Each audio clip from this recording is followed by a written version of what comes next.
على ما قالوا اليمنيين، يمكن في يماني عندنا هنا موجود، وهم أهل شيمة وأهل قيمة، وفيهم من القيم ما يفتخر فيه الواحد لأنهم عرب، حتى لو اختلفنا احنا وياهم. يقول كلكم جمعة، إذا بغى في حاجة يقول كلكم جمعة، ها أنتم كلكم جمعة.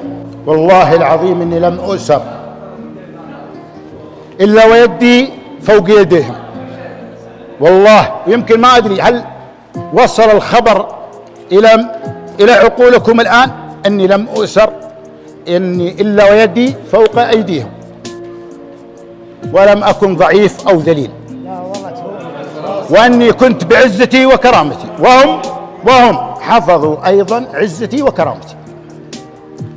ولكن والشاهد الله إني كنت الأعلى وليس الأسفل، ولا أقولها الآن مدحة، والله لو حصل إني كنت أنا الأسفل لا أقول أنا الأسفل وليس عيب، هذا حرب وأسر، وأنا تحت تهديد سلاح، لكن هم حفظوا كرامتي، وأنا أديت اللي علي بعزة وكرامة دون وطن وعرض ودين ومال ومواطن.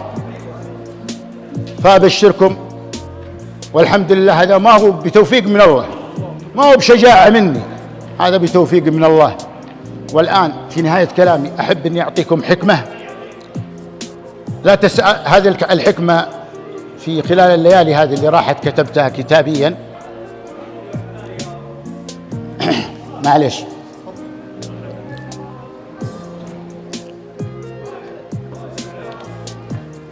ما وجدته في الاستقبال بالنسبة له في الرياض من قادة، وفي المطار من أهالي ومسؤولين،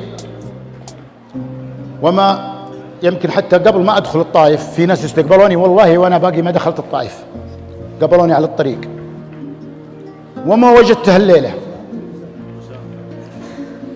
ما وجدته الليلة والله يا أخوان، إن ال7 سنوات إني قلت لن تذهب إنها جرح في القلب. 7 سنوات وانت أسير فيها معاناة، بدون جرح كرامة، لكن فيها معاناة.